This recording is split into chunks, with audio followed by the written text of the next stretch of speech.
A couple of weeks ago, I talked about a friend who died in his plane. He's a husband, he's a father, he's a son, he's a brother, and he's a fellow pilot to us, and we're going to celebrate his life on this episode of Taking Off.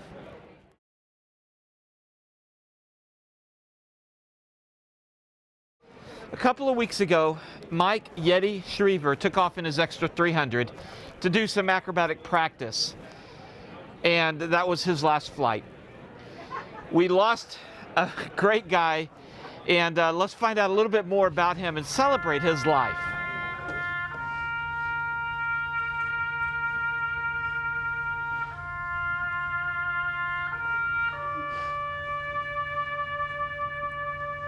Growing up,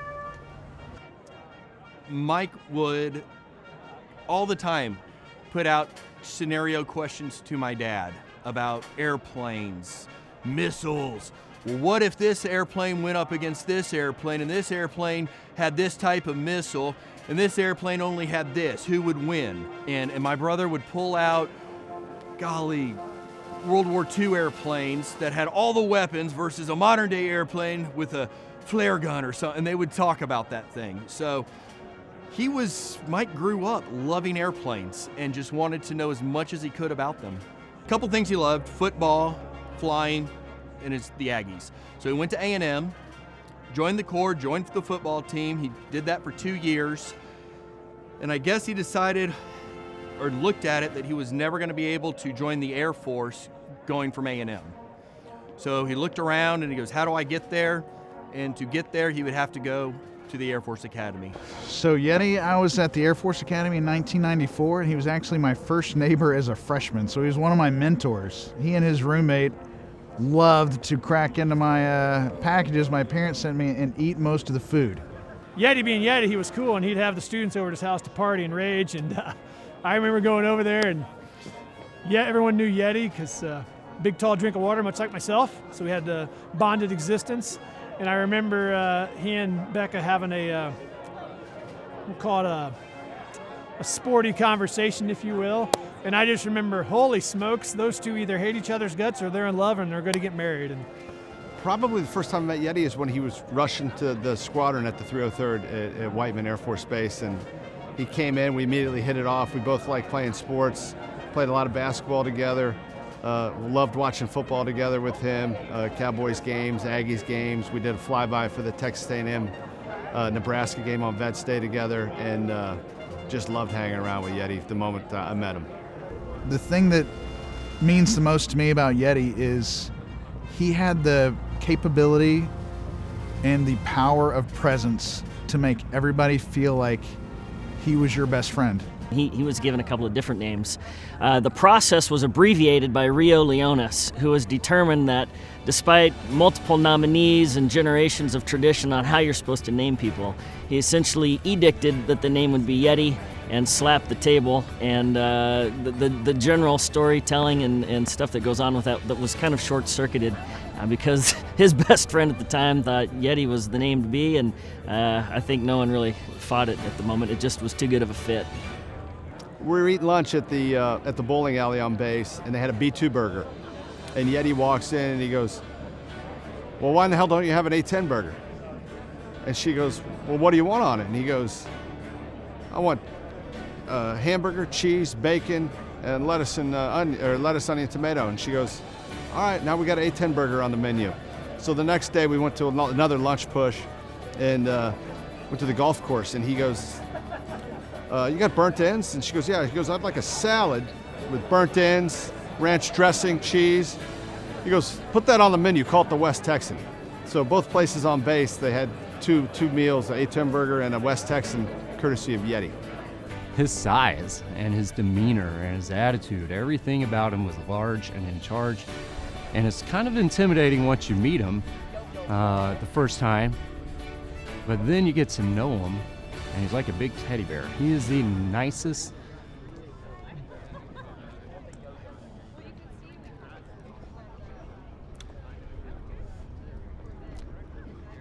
most generous person I've ever met. He's one of the only people to ever truly be larger than life. You don't impress fighter pilots. I mean, we're just not impressed easily. And he's one that was just remarkable in the sense that he loved people.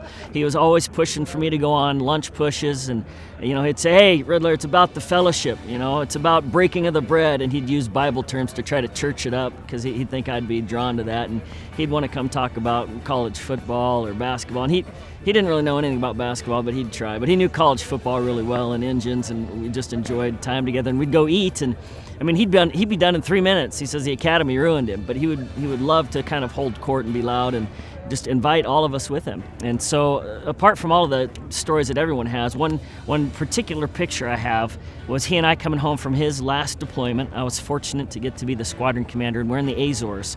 And we're coming back, and we're a little warmed up, and we're at a steak place where they cook your steak in front of you, and we're just enjoying one another. And he's always very handsy, very physical, very affectionate, and he liked to get on a roll and tease me about my athletic failures and my physical makeup being so small. And he would bark, "Riddler, you got thighs like Barry Sanders. Oh my God, you're amazing." And so we're at a table of people, and he's doing all of this, and all of these locals who don't know who we are watching. And he's hugging me, and he's got his arms all over me, and he's so much bigger. He could just, "I want to put you in my pocket." And a guy snapped a picture, and it's so precious. Excuse me.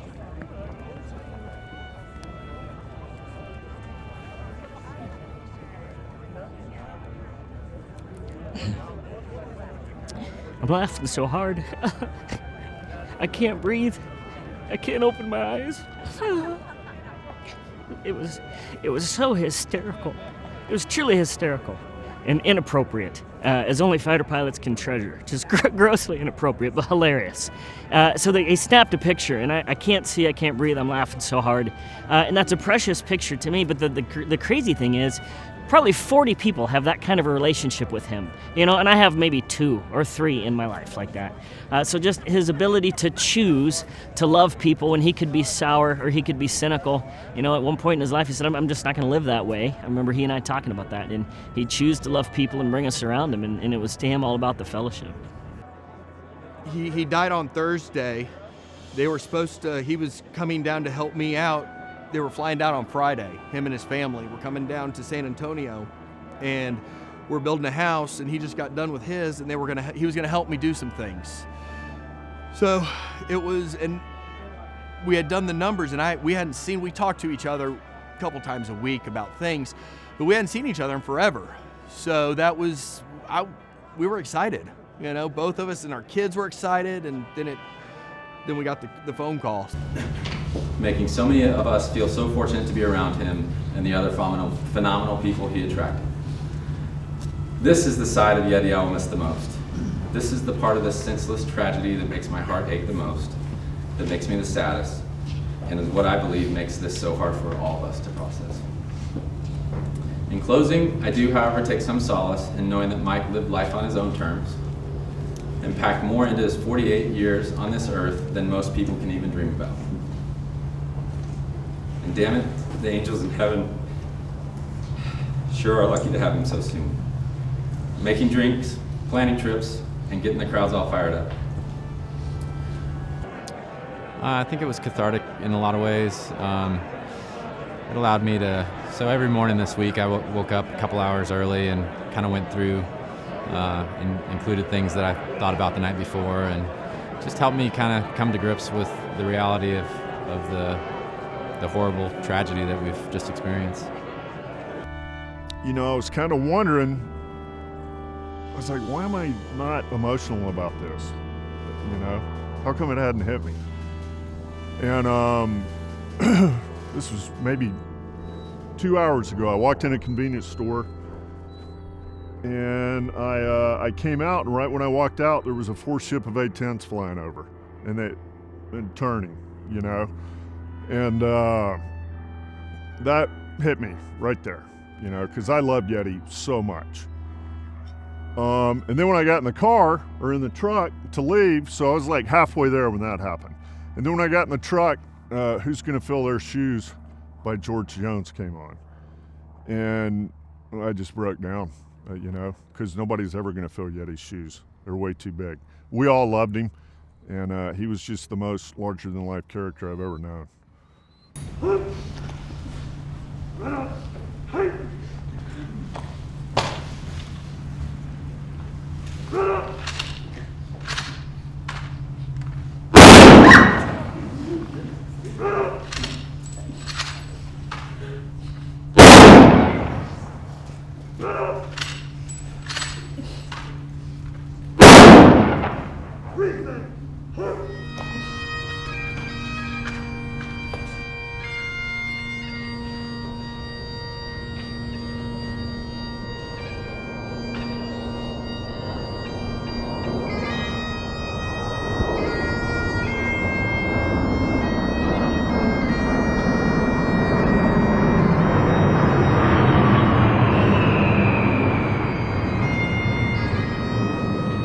Okay, so that's a taste of the celebration of Mike Yeti Schriever. And we're going to end this by talking to you, Mike.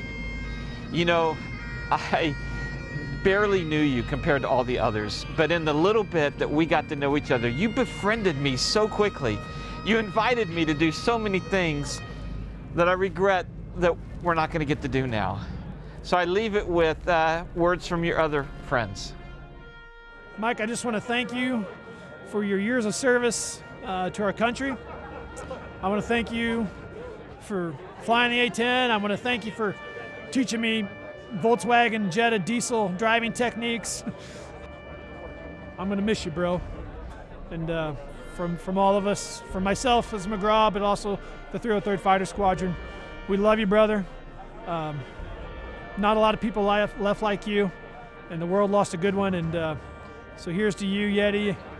Yeti, Nasty here. We're friends for life, my friend.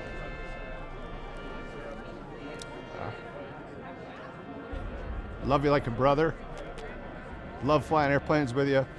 I love living life with you. And you're like a little brother to me, and I'll miss you. Mike, you were a great friend. We're gonna miss you. I wish we could have many more flights together. And I wish you and your family the best as we go forward in the future. And we're really gonna just miss you, man. You're great. You're a great person. And this country is not as good because you are gone, man. Mike, buddy, I miss you. I miss being deployed. I miss sitting out and watching flies get caught in Kandahar and having our fly time and telling stories. Buddy, there's nothing better than being combat paired with you doing the Lord's work in Kandahar. There's nothing better than flying with you that night or that morning at the 303rd when we were shooting approaches down the Men's. We were the only two to fly in a week last year. It was probably the dumbest thing both of us had ever done. But I love you, buddy, and I'm thinking about you every day. I don't know. Brother, I'm sorry this happened. I wish you were still here. You just crashed another plane and we could brag about you being the world's most indestructible man because now you've survived too. But I can't. So I hope you're riding with my good buddies in heaven and keeping an eye on my dog Trigger for me. And God picked one hell of a warrior to take you home. So I hope to see you again someday. I want to yell at you, but I can't. I miss you, and I got her, so just keep an eye on her, keep an eye on us, and thanks for all the laughs, all the sore ass cheeks from slapping me every time you saw me, and just we love you and we miss you. Hey, my friend. I'm still only 5'5", you're still 6'7", and we are the funniest looking combat pair to ever walk out to the jet together. And I gotta tell you, I appreciate, man, how you lived your life. There was a season in the mid-2000s, I think, when you were struggling just a bit. Life was driving you to be just a bit cynical and sour. And at some point you chose to live a different way. I mean, you're just gifted and talented and so charismatic that everyone was drawn to you. And you said to me at the ops desk one day, it was just you and I sitting there, that you said, you know, I chose to live a different way. And I don't know if many people would know that or want to know that story. But I think what is so profound isn't just that your personality was amazing or that naturally you were drawn to people. But when you had reasons to be offended or reasons to hurt or reasons to, be a little sour, you chose to believe in people, to believe in their best. And I mean, you sought out reasons to connect with me. You'd want to talk about Bible stuff, to church it up. You'd ask me about Husker football when you cared about Aggie football. You'd ask about my kids and Sarah. You'd tell me which car not to buy. And I don't think you knew at the time how unique that was. You were just being you and loving people and telling me, hey, it's about breaking of the bread. But truly a gift in that way to me and to those around us. I miss you.